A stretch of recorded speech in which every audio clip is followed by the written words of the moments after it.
ọ̀rọ̀ Ọlọ́run fún ojoojúmọ́ pẹ̀lú Olúṣẹ́gun Ládébùà.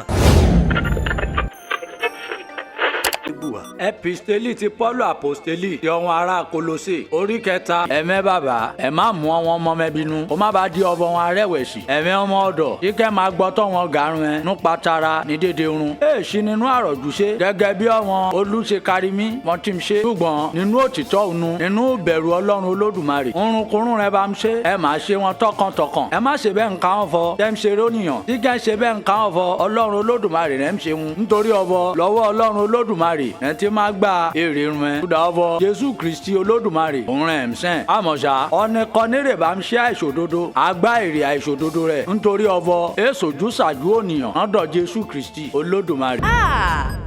Èyí wà lẹ́ni ò sí nǹkan. Go on song and gbádùn ẹjọ́.